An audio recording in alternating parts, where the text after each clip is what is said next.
June 28, 2014, Vancouver, Canada. Su Bin steps out his front door holding his morning coffee when two unmarked Crown Victorias block his driveway.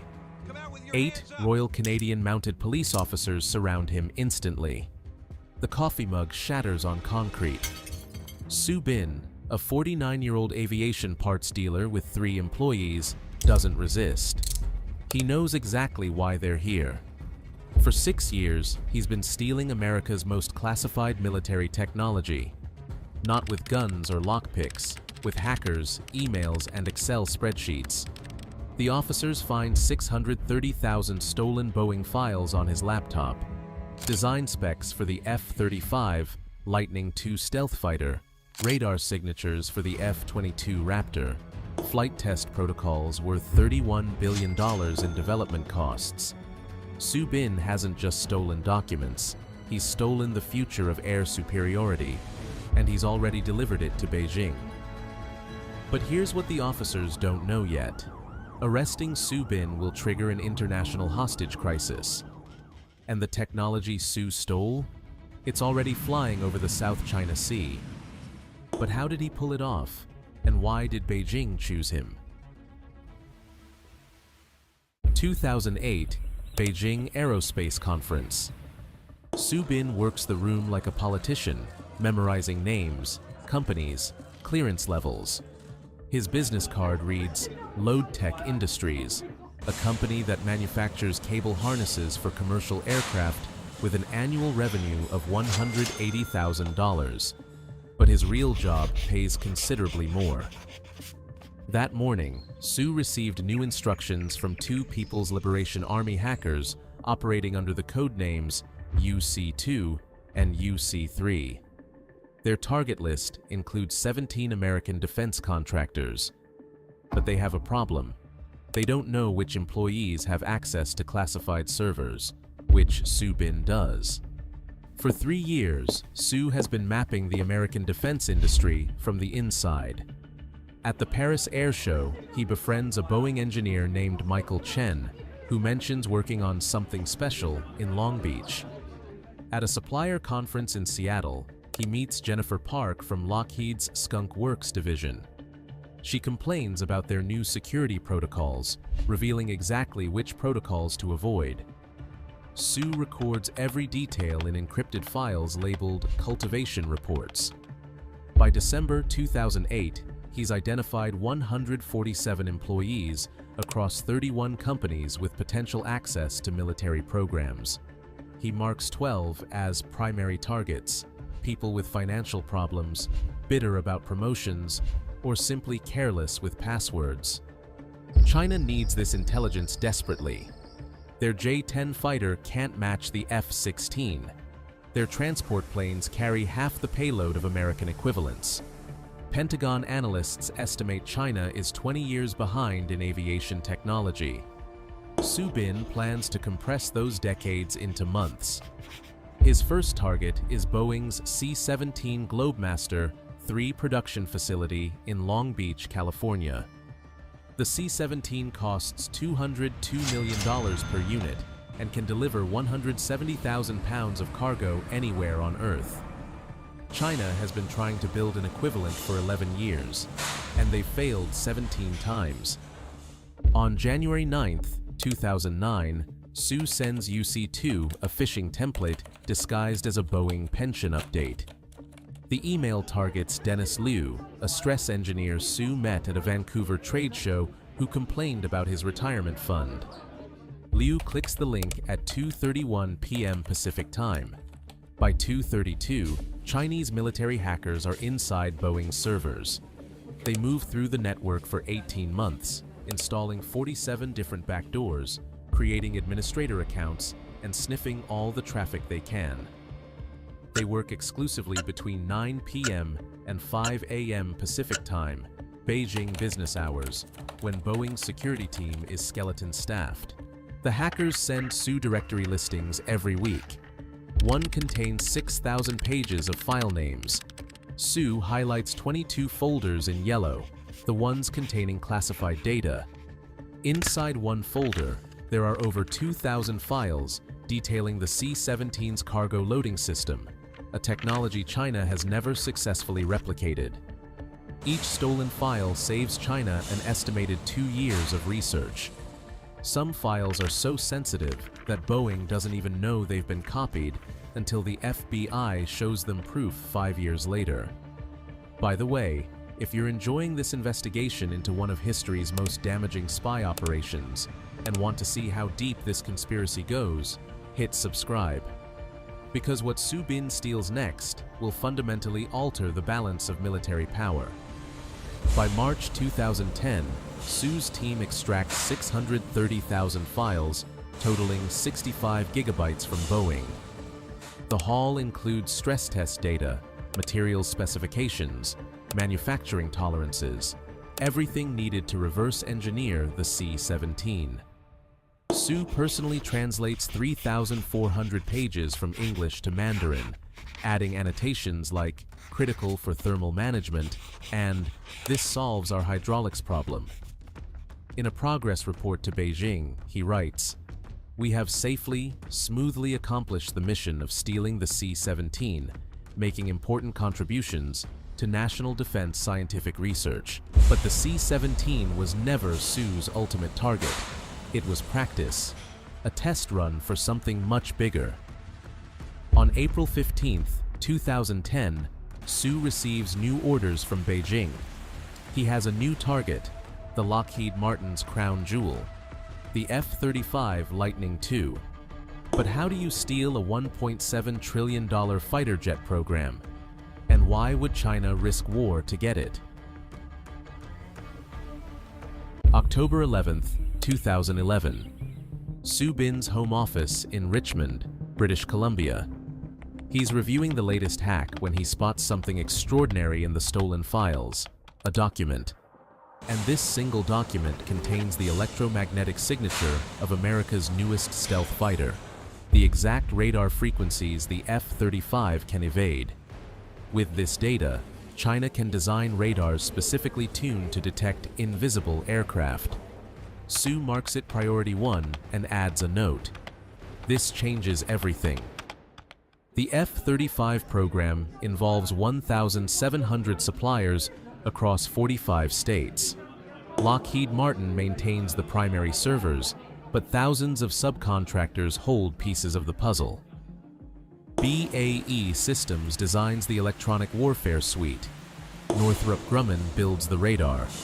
Pratt & Whitney manufactures the engine. Each company thinks their piece is too small to matter. Su Bin knows better. He creates a grid mapping which contractors hold which technologies. Column A lists 67 companies. Column B identifies their weakest cybersecurity points. Column C contains employee names from his cultivation reports. The grid becomes Su's blueprint for the largest military technology theft in history. His hackers penetrate the first subcontractor on November 3, 2011, a small firm in Connecticut that machines titanium components for the F-35's vertical lift fan. The company has only 43 employees and one IT administrator who works part-time. Their firewall hasn't been updated since 2009. UC2 and UC3 are inside within 4 minutes. They install a keylogger that captures the administrator's password, password 123. That password unlocks the company's shared drive with Lockheed Martin. Inside, there are 340 gigabytes of F-35 blueprints. Over the next 18 months, Su's team infiltrates 21 F-35 subcontractors using the same pattern. Small companies with outdated security and shared networks with prime contractors. Each breach opens new doors. From a supplier in Fort Worth, they steal the F-35's sensor fusion algorithms, code that lets pilots see through the aircraft floor. From a firm in Baltimore, they obtain the helmet-mounted display specifications, technology that projects flight data directly onto the pilot's visor. From a company in El Segundo, they extract the radar-absorbent coating formula, 11 years and $2.3 billion in development. Su organizes the stolen data with obsessive precision. He creates folders labeled by aircraft sections, and inside each folder, there are hundreds of files with Su's handwritten translations and technical notes. The Wall Street Journal will later report that Chinese hackers stole several terabytes of F-35 data. The real number, according to Su's own records, is 24.3 terabytes across 3.7 million files. December 19, 2012. Su receives photographs from Beijing. China's J-20 stealth fighter prototype has been redesigned with a new forward fuselage that exactly matches the F-35's radar cross-section. The canopy uses the same gold-tinted coating found in stolen Lockheed specifications. The engine intake geometry, a problem China struggled with for 7 years, now mirrors the F-35's precisely. But stealing the data is only half the operation. Su must also ensure his tracks remain hidden. His hackers route their attacks through 17 different countries, using compromised servers in South Korea, Poland, India, and Brazil. They lease cloud storage under fake companies registered in Cyprus. They transmit stolen files in 50-megabyte chunks, small enough to avoid detection by automated security systems. When Boeing's security team notices unusual network activity in February 2013, they trace it to a server in Romania that was wiped clean 6 hours earlier. By March 2014, Su Bin has stolen military secrets worth an estimated $600 billion in research and development. The F-35's stealth capabilities, the F-22's thrust vectoring system, and the C-17's cargo management software. Technologies that took America 40 years to perfect, now sitting on servers in Beijing. Su has earned $4.7 million for his work, roughly $1.5 per stolen file. He owns 3 properties in Vancouver, drives a 2013 Mercedes S-Class, and maintains accounts in Hong Kong worth $8.3 million. His LinkedIn profile lists him as President, Load Tech Industries. His real title should be Architect of the Greatest Military Heist in History. Yet, 7,500 miles away, in a basement office at FBI headquarters, Special Agent Justin Valise is staring at an intercepted email with the subject line C-17 Project Reconnaissance Summary. Who intercepted these communications? And how did they trace them back to a cable harness manufacturer in Canada? August 8, 2012, FBI Los Angeles Division. Special Agent Justin Valise opens a package marked Eyes Only from the National Security Agency. Inside, there are printed emails between 3 individuals discussing Project C-17 and Big Bird, Boeing's internal code name for the Globemaster. The NSA intercepted these communications using PRISM collection against Chinese military servers. One email contains an attachment, a 16-page report detailing exactly how hackers penetrated Boeing's Long Beach facility. The report lists stolen files by name, includes screenshots of Boeing's internal directories, and celebrates successfully obtaining 630,000 files for the motherland. Valese reads one line 3 times. Project manager Stephen Su provided target list and translation services. Stephen Su, now, he has a name. Finding Su Bin takes 4 months. The hackers use 13 different email addresses across 6 providers. They communicate through draft folders, never sending messages, a technique that avoids most surveillance. But they make one mistake. On January 14, 2013, someone logs into the account sbyinka@gmail.com from IP address 67.193.4.4.22, registered to TELUS Communications in Richmond, British Columbia. That IP traces to a residential address, 8571 from Beaucock Road, and the property owner is Su Bin. The FBI cross-references Su with aviation industry databases. He attended the 2009 Paris Air Show, the 2010 Boeing Suppliers Conference, the 2011 Defense Manufacturing Summit. Each event coincides with new cyber intrusions at attendee companies. Valese builds a timeline. March 2009, Su meets Boeing engineer at Vancouver Trade Show. April 2009, that engineer's credentials used to access classified servers. October 2010, Su attends Lockheed supplier event in Dallas. November 2010, Dallas-based subcontractor breached using conference attendee list. The pattern repeats 17 times. Su isn't just identifying targets, he's providing hackers with detailed intelligence about each victim. Employee names, email formats, security protocols, even vacation schedules extracted from casual conversation.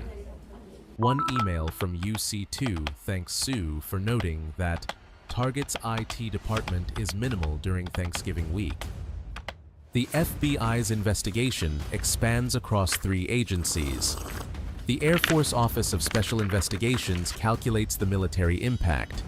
China's Y-20 transport plane, revealed in 2013, incorporates 17 specific design elements from the stolen C-17 files.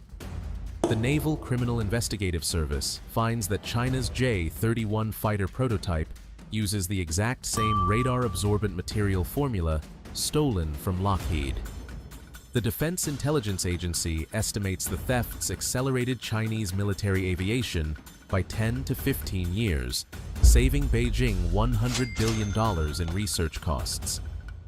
But prosecuting Su presents a unique challenge. He's a Canadian citizen living in Vancouver. China won't acknowledge the operation exists. The hackers UC2 and UC3 are People's Liberation Army officers with diplomatic immunity. Traditional extradition could take years. The Justice Department needs leverage.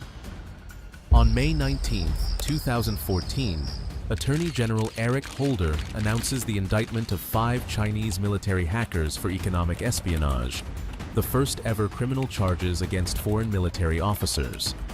The indictment sends a message to Beijing. America is done tolerating cyber theft. Behind the scenes, prosecutor Adam Hickey prepares a sealed indictment against Su Bin. Unlike his military partners, Su has no immunity. He travels frequently, he owns property in California, so he's vulnerable. June 27, 2014. Su Bin books a flight from Vancouver to China, departing June 29th. The FBI has 48 hours.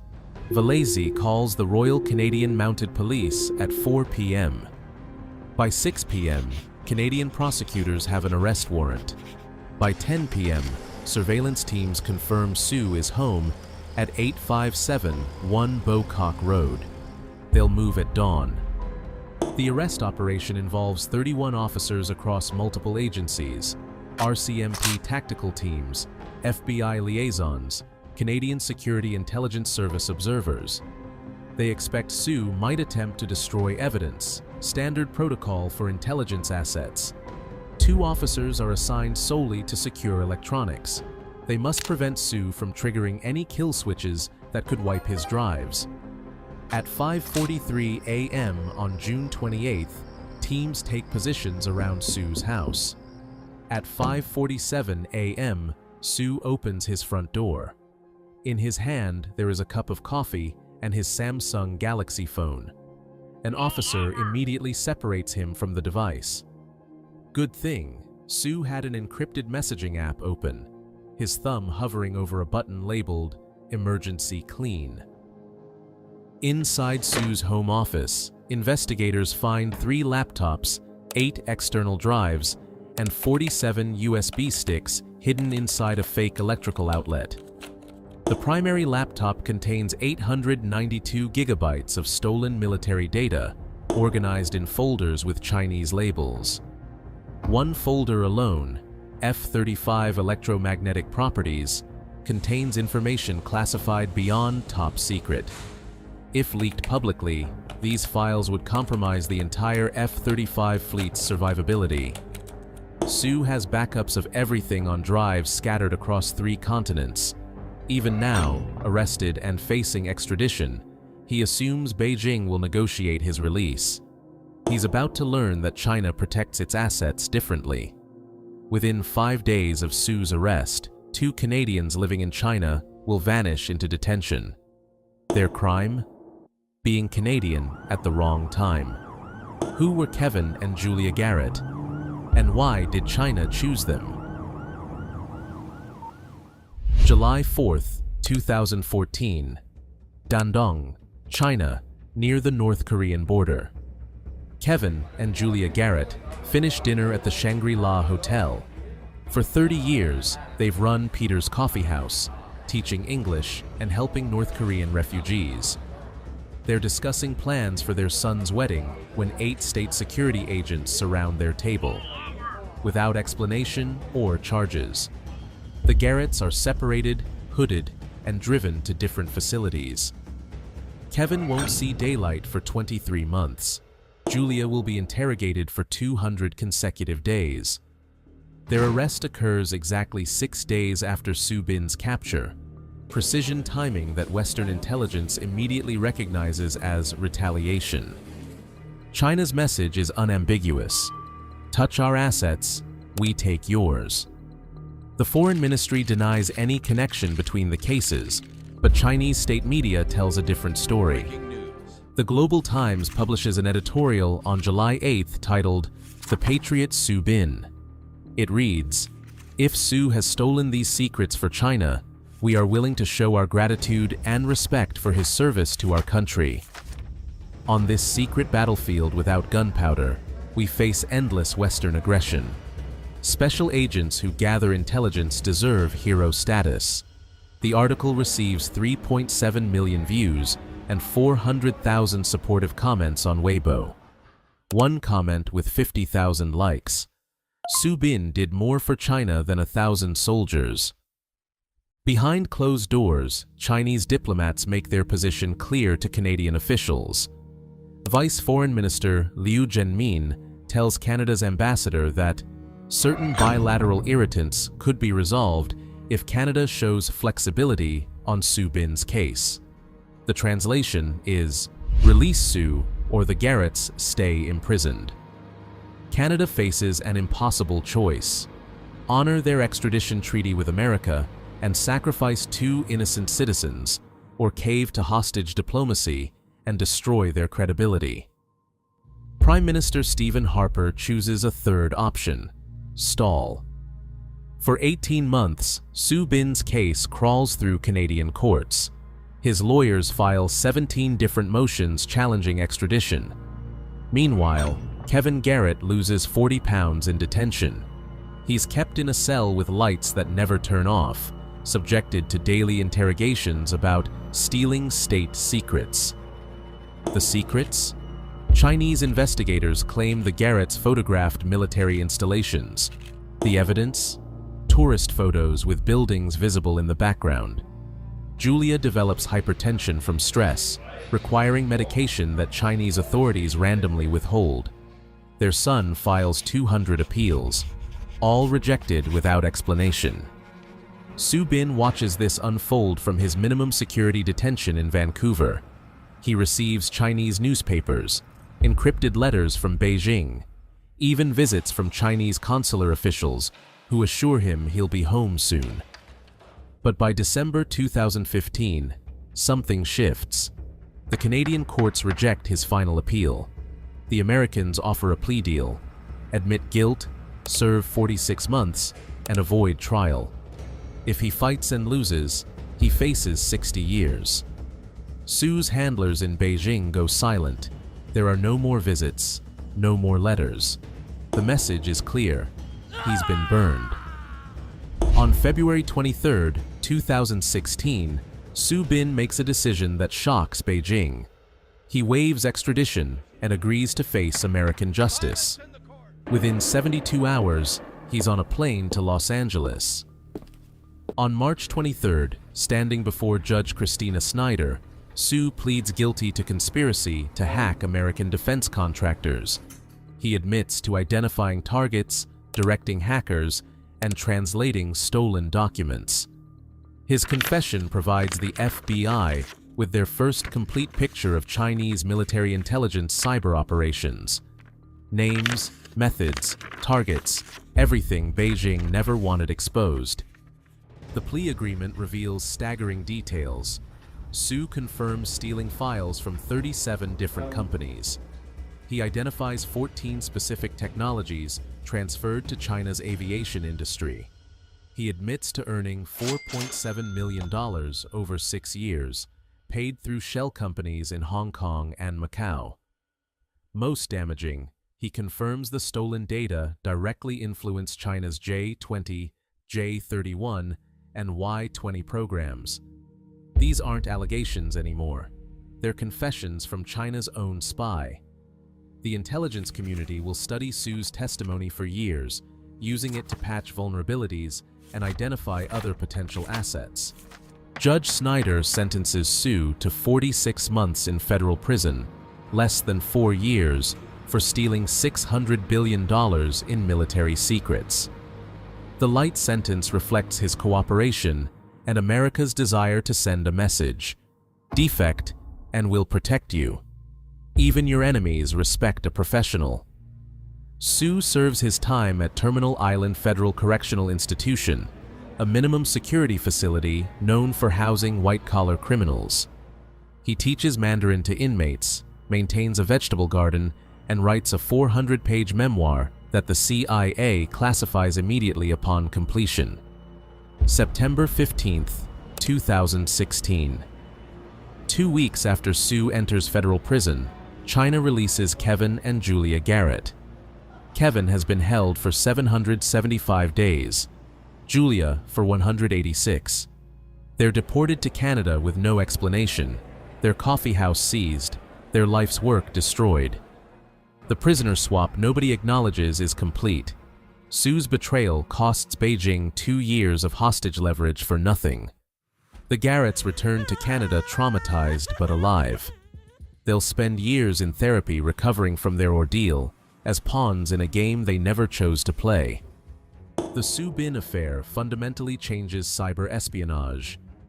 In September 2015, President Obama presents President Xi Jinping with evidence from Su's case: stolen files with Chinese military signatures, confirmed by China's own spy. Xi can't deny it. The two leaders announce an unprecedented agreement: no more cyber theft for commercial advantage. Private security firms report Chinese intrusions dropped 90% over the next year. The agreement holds for exactly 18 months before slowly unraveling. By 2017, new Chinese hacking groups emerge with different names but familiar methods. March 3, 2020. Su Bin completes his sentence and boards China Eastern Flight 582 to Beijing. No media covers his return, no hero's welcome awaits. Chinese intelligence considers him compromised, an asset who talked. He disappears into suburban Shanghai, his $8.3 million frozen, his reputation in ruins. The technologies he stole, however, live on. China's J-20 enters mass production in 2021. The Y-20 becomes the backbone of Chinese military logistics. The electromagnetic signatures Su provided helped China develop counter-stealth radars that can reportedly detect F-35s at 350 kilometers.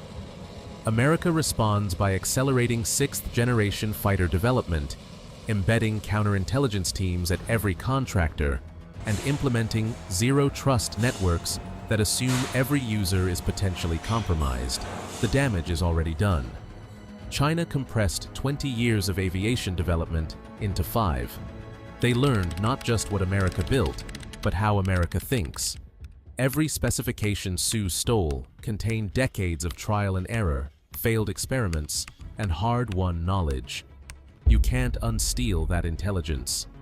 Today, Su Bin's case remains the only successful prosecution of a Chinese military spy for stealing fighter jet secrets. UC-2 and UC-3 were never identified. Dozens of similar operations likely continue undetected. The FBI estimates Chinese cyber theft costs America $300 billion annually. The Pentagon assigns 300 full-time staff just to investigate aerospace breaches. Every major defense contractor now employs former NSA officers to hunt intruders. The spy war Su Bin epitomized isn't over. It's evolved.